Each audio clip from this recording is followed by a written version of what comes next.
다 함께 찬송가 294장 부르시면서 새벽 예배를 시작하겠습니다. 294장입니다. 하나님은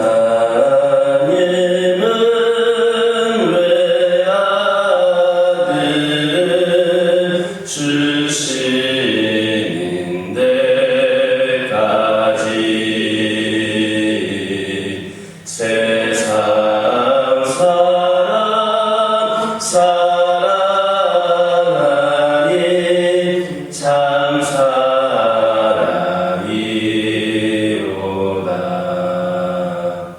하나님은 사랑이라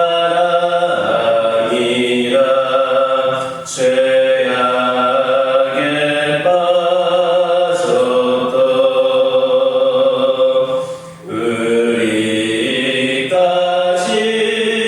사랑하니 참 사랑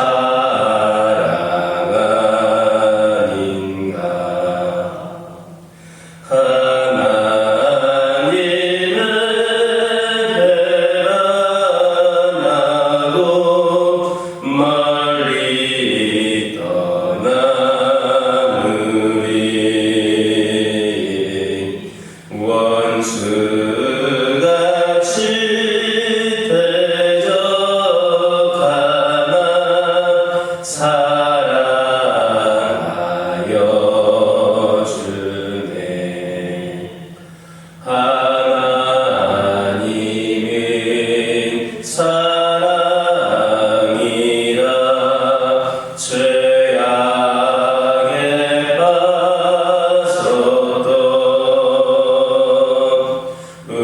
우리까지 사랑하니 참 사랑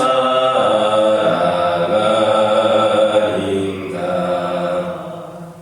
세상 죄를 사시려 우리 죽이 되신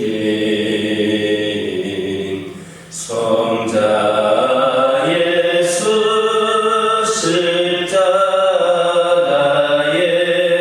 고난 받으셨네. 하나님은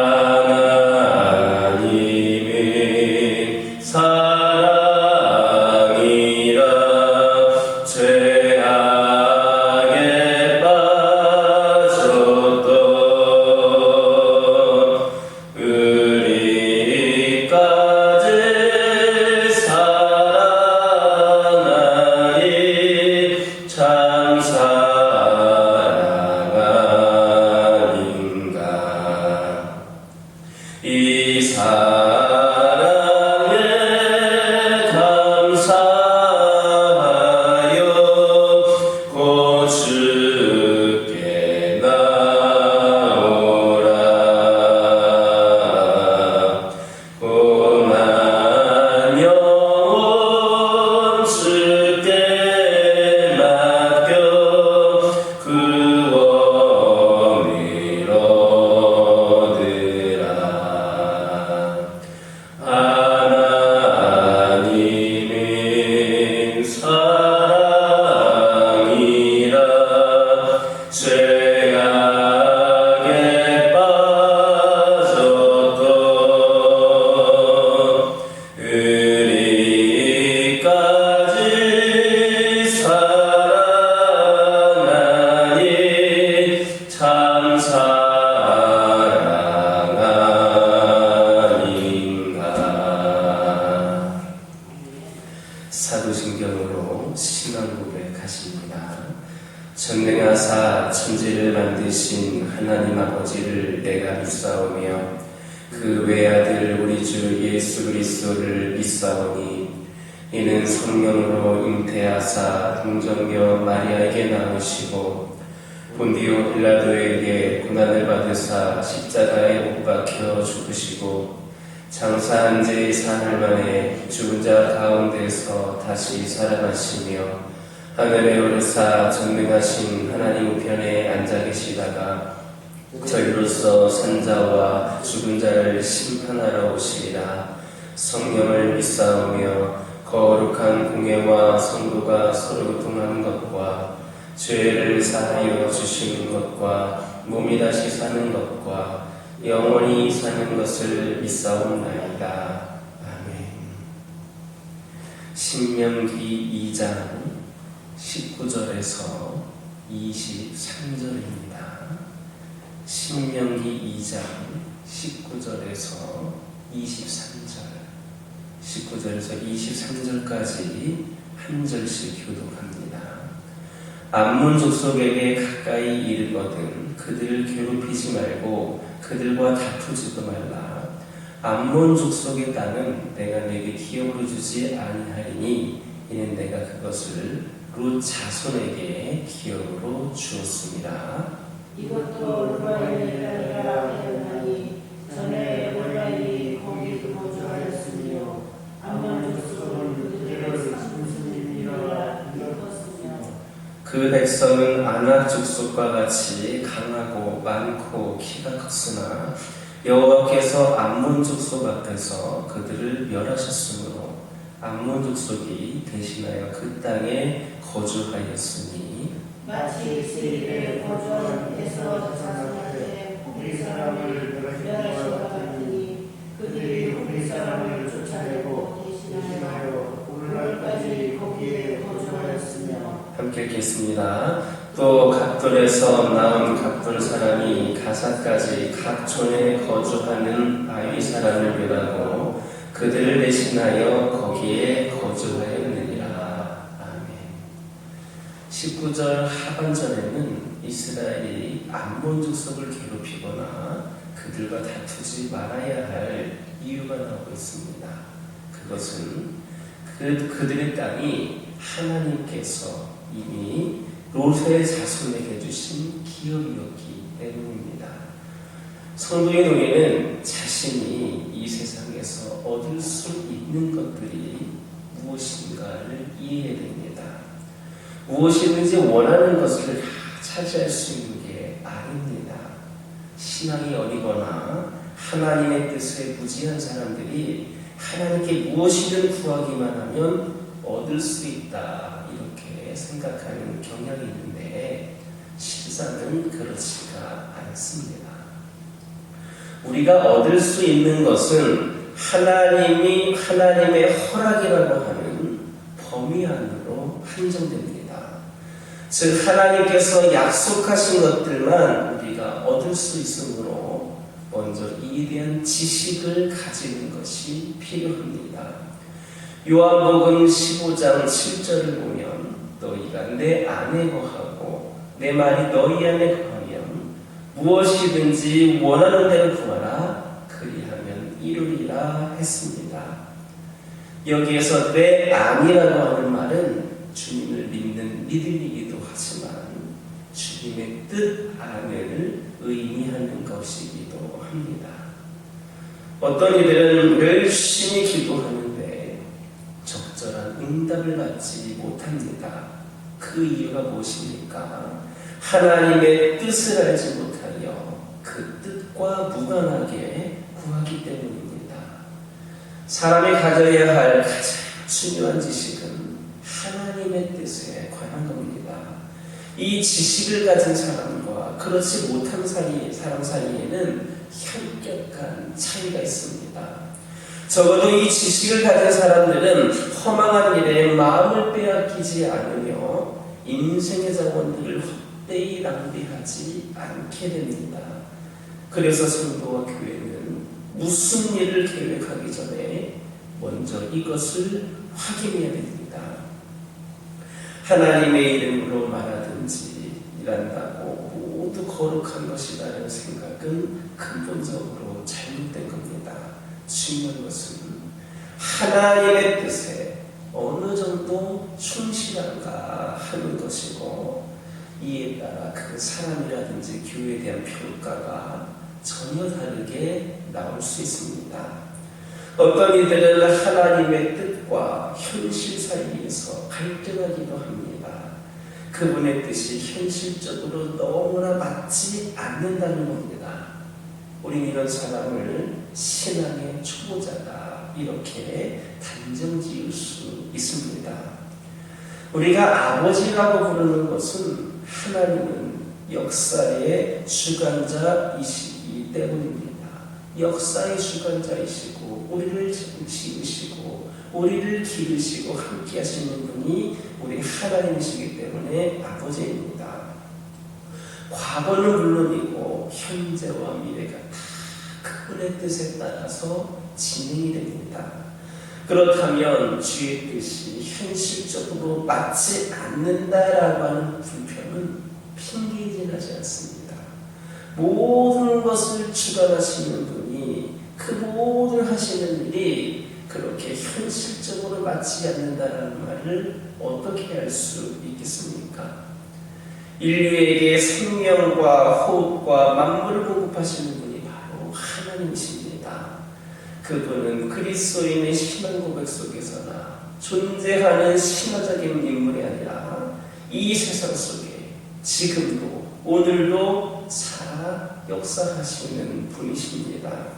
그러므로 우리는 무엇을 하든지 그분이 허락하신 범위 안에서 지혜롭게 행하여서 그분이 기뻐하시도록 그렇게 힘써야 됨을 명심하시기를 예수님의 이름으로 기도드립니다. 21절 보면 르바임 족속은 아낙 족속들처럼 장대한 족속이기는 하지만 하나님이 이 암몬 족속 앞에서 그들을 멸하심으로 암몬 족속이 그 땅에 거하게 했다 했습니다. 즉 이 르바임 족속은 외형적으로는 암몬 족속을 물리칠 수 있는 힘을 갖고 있었지만 하나님께서 그들을 멸하시기로 작정하셨으므로 거역할 수 없었던 겁니다. 이처럼 하나님께서 정하신 일은 아무도 막지 못합니다. 교회의 성도들이 힘의 논리에 지배되지 않도록 주의해야 되는 까닭이 이것입니다. 힘이 있다고 해서 모두가 원하는 것을 차지하거나 자신의 지위를 견고히 하지는 못합니다. 다니엘서 5장 30절 보면 바벨론의 멸망과 관련하여서 이런 말씀이 있습니다. 그날 밤에 갈대아 왕 벨사살이 죽임을 당하였고 라는 말씀입니다. 바벨론은 누가 보더라도 난공불락의 성인 것 같았고 감히 정복할 나라가 없는 막강한 제국으로 여겨졌으나 하나님의 정하신 뜻을 막을 수 없었습니다. 이와 같은 사실을 아는 이들은 하나님을 두려워해야 됩니다. 지금 힘이 있고 또 모든 일이 잘 된다고 하여서 교만해서는 안 됩니다. 이런 것들은 하나님의 뜻이라면 있다가도 없어질 수 있고 없다가도 생길 수 있는 겁니다. 그러므로 성도는 오직 하나님의 정하신 뜻에 관심을 기울여야 됩니다. 사람이 아무리 많은 계획을 세운다 할지라도 성취되는 것은 하나님의 뜻입니다. 그래서 지혜가 있는 사람들은 시대적 흐름이라든지 민심 따위보다도 하나님의 뜻에 관심을 기울입니다. 하나님의 정하신 뜻을 아는 사람이 세상의 미래를 전망할 수 있고 사람들을 바르게 지도할 수 있습니다. 이런 면에서 보면 오늘 우리 사회가 안고 있는 심각한 여러 가지 문제점들은 이 사회를 바르게 지도하고 이끌어야 할 교회가 그 책임을 다하고 있지 못하기 때문이기도 합니다. 하나님의 뜻을 모르고 임의로 행하는 자들의 종말은 베드로를 죽이려고 시도하다가 실패한 그것이 잘 보여주고 있습니다. 그는 막강한 권력을 이용하여서 요한의 형제 야고보를 죽였고 기독교의 중심인물로 지목되어오는 베드로까지 죽이고자 계획했습니다. 그러나 그의 뜻은 이루어지지 않았고 얼마 못 가서 그 자신의 인생의 종말을 고해야만 했습니다. 이 사건을 통하여서 베드로가 깨달아 알게 된 사실, 하나님께서 역사의 주관자가 되신다라는 겁니다. 하나님께서 천사들을 보내셔서 옥중에 있는 베드로를 구원하심으로 세속 역사 속에서 자신의 위치를 확실하게 입증해 주셨습니다. 그러므로 아무도 하나님 앞에서 참여해서는 안 됩니다. 대개 자신의 힘을 내세우며 자랑하는 개인이라든지 나라는 한 가지 공통점이 있는데 하나님의 뜻에 대해 무지하다는 겁니다. 그리고 그 결국은 비극일 뿐임을 우리 모두가 다시 한번 기억할 수 있기를 예수님의 이름으로 기도드립니다. 하나님의 인도는 무질서한 법이었습니다. 그분은 모든 것을 자신의 계획과 목적에 따라 진행하시기 때문에 누구든지 적극적으로 순종하기만 하면 좋은 결과를 기대할 수 있게 됩니다. 그럼에도 불구하고 많은 사람들이 불행하게 되는 이유는 자기 욕심에 이끌려서 그렇게 주가 허락하시지 않은 것들을 범하려고 하기 때문입니다. 그리고 더 많은 사람들이 자신이 싸워야 할 싸움을 제대로 이해하지 못하고 있습니다. 그 이유는 하나님의 뜻에 대해 무지하기 때문입니다. 내가 신앙생활 열심히 하는 것 같은데, 나름 노력하는 것 같은데 하나님의 뜻에 무지한 경우가 있습니다. 지식이 많아도 주의 뜻을 모르면 그 인생은 실패하기 마련입니다. 그의 모든 노력은 헛된 것들을 위한 낭비가 되고 있습니다. 성도와 교회는 우리 시대가 시비도 불경건하다는 사실을 인정하고 시비에 편승하려는 어리석음을 버려야 합니다. 우리가 할 일은 이 시대의 사람들에게 하나님의 뜻을 알게 하는 것을 믿는 저와 여러분 되기를 예수님의 이름으로 기도드립니다. 기도하겠습니다. 사랑의 하나님 감사드립니다. 거룩하고 복된 주일, 오늘도 우리 주님께서 귀한 말씀으로 하루를 시작할 수 있도록 인도하여 주심에 감사를 드립니다. 아버지 하나님, 이 시간 기도드리기를 원합니다. 아버지 하나님, 저희들이 얻을 수 있는 것은 저희가 원하는 것이 아니라 하나님의 허락이라고 하는 범위 안에 한정되어 있다라는 것을 깨닫게 하여 주시옵소서. 저희들에게 모든 것을 공급하시는 분은 하나님이신 줄 믿습니다. 그러므로 저희들 무엇을 하든지 구하든지 우리 하나님의 허락하신 범위 내에서 지혜롭게 행하게 하여 주시고 온전히 그 우리 주님을 기쁘게 해드릴 수 있는 저희 모두가 되게 하여 주옵소서. 우리 모두가 다 하나님의 정하신 뜻에 관심을 기울이게 하여 주시옵소서. 우리가 아무리 많은 계획을 세운다 할지라도 성취되는 것은 하나님의 뜻임을 깨닫게 하여 주시옵소서. 그러므로 저희들 하나님 앞에서 자만하지 않게 하여 주시고 내 힘을 내세우며 내 주장을 내세우며 자라나는 자를 되지 않게 하여 주시고 하나님의 뜻에 무지한 자들 되지 않게 하여 주시옵소서. 저희들 온전히 하나님을 아는 가운데 믿는 가운데 두려운 마음 있게 하여 주시고 하나님의 뜻 가운데의 모든 것들을 순종하며 나아갈 수 있는 저희들 되게 하여 주옵소서. 아버지 하나님의 인도하심에는 무질서함이 없고 모든 것이 다 계획과 목적에 따라 진행되는 것임을 깨닫게 하여 주시고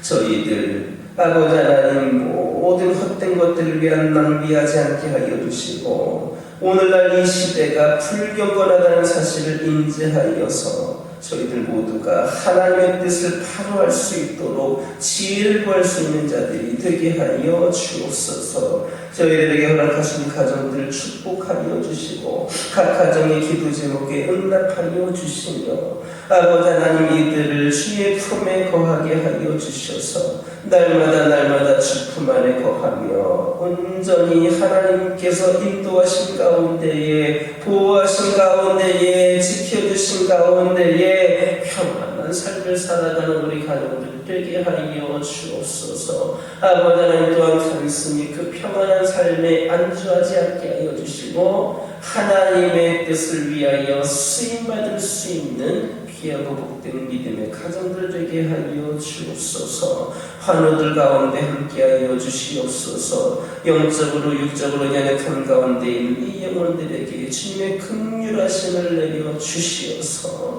아버지 하나님께서 이들 가운데에 치료의 영이 또한 임하게 하여 주시고 회복의 영이 임하게 하여 주시고 완벽하게 치유될 수 있는 은혜를 내려 주시옵소서. 그리하여서 지금의 연약함이 이들을 절망과 어두움으로 아버지 하나님 넘어뜨리지 않게 하여 주시고 아버지 하나님 아버지의 속히 회복이 되는 가운데에 또 하나님을 의지하며 승리하며 나가는 영혼들이 되게 하여 주옵소서. 아버지 하나님이시여 기도드리기를 원합니다. 오랜 시간 동안 점점 조금씩 아버지 하나님과의 관계가 멀어져가고 신앙이 아버지 하나님 약해지고 또한 아버지 영과 마음의 상처로 인하여서 주님께 떠나간 영혼들이 있음을 고백을 합니다. 우리 하나님 이들을 안아주시고 이들 가운데 함께하여 주시옵소서. 이들의 이 영적인 연약함과 마음의 상처 가운데에 하나님께서 어루만져 주시고 하나님의 말씀으로 위로하여 주시고 주의 사랑으로 보듬어 주시옵소서. 아버지 하나님 이들이 그 아픈 마음과 영이 회복이 되어 주님 품으로 다시 나와 주님을 위하여 수송되이 쓰임받을 수 있는 영혼들로 거듭나게 하여 주옵소서. 오늘날 세상의 수많은 상황과 형편들이 우리의 하나님과 우리의 관계를 무너뜨리려고 하는 것들이 너무나도 많이 있는데 어떤 것도 우리와 주님과의 관계를 끊을 수 없음을 다시 한번 믿음으로 고백하게 하여 주시고 주님께 나와 하나님 말씀을 의지하는 가운데의 믿음이 견고히 세워지는 영혼들 되게 하여 주옵소서. 이 교회를 위하여 기도하기를 원합니다. 하나님 함께하여 주시옵소서. 특별히 오늘 77번째 창립기념주일을 맞이하게 되는 데에 그동안 아버지 함께 하셨던 주님께 감사를 드리며 또 앞으로 함께하여 주실 우리 하나님께 더 영광을 드릴 수 있도록 쓰임받기를 결단하는 우리 모두가 되기를 원합니다. 이 교회 가운데 함께하여 주셔서 그동안 지내왔던 교회의 역사로 자만하지 않게 하여 주시고 앞으로 더 열심과 더 충성과 순종하는 가운데에 하나님께서 펼쳐주실 그 역사를 기대하며 마음껏 쓰임받기를 결단하며 준비된 교회가 되게 하여 주옵소서. 주의 종을 중심으로 모든 성도들이 믿음으로 말씀으로 하나 되게 하여 주시고 성령께서 인도하신 가운데에 인간적인 생각과 판단과 연약함이 드러나지 않게 하여 주시고 우리 모든 성도들이 우리 교회가 하나님께서 원하시는 길을 올바르게 갈 수 있도록 인도하여 주옵소서. 이에 필요한 모든 것들을 채워주시고 아버지 하나님 믿음의 능력자들을 보내주시고 그리하여서 또 우리 하나님을 위하여서 크게 쓰임받을 수 있는 제단 되게 하여 주옵소서. 거룩하고 복된 주일 오늘 주님께 나와 예배드리기를 소망하는 모든 성도들에게 하나님의 놀라운 영이 임하여 주시고 그동안 나오지 못했던 영혼들의 마음도 열어주셔서 함께 나와 예배드릴 수 있는 귀한 은혜의 시간이 되게 하여 주옵소서. 예배를 드리는 순간순간마다 악한 영 틈타지 않게 하여 주시고 오늘 예배를 통하여 하나님께는 영광이요 우리 모두에게는 은혜의 시간으로 맞이할 수 있도록 역사하여 주옵소서. 이 시간 여러 가지 기도 제목도 들고 나온 교우들이 있습니다. 부르짖으며 기도할 때에 모두가 다 응답받고 돌아가는 역사에 결합하여 주시고 오늘도 주신 말씀 기억하면서 승리의 삶을 살게 하여 주옵소서. 예수님의 이름으로 기도드립니다. 하늘에 계신 우리 아버지여 이름이 거룩히 여김을 받으시오며 나라의 마옵시며 뜻이 하늘에서 이루어진 것 같이 땅에서도 이루어지이다. 오늘날 우리에게 일용할 양식을 주옵시고 우리가 우리에게 죄 지은 자를 사하여 준 것 같이 우리의 죄를 사하여 주옵시고 우리를 시험에 들게 하지 마옵시고 평안하게 썩어옵소서. 대개 나라와 권세와 영광이 아버지께 영원히 싸움나이다. 아멘. 이 시간 기도하고 돌아가실 때에 받은 은혜의 말씀 가지고 결단의 기도하여 주시고 가정과 환우와 교회를 위하여서 오늘 드려질 예배를 위하여서 함께 기도하고 돌아가십시오.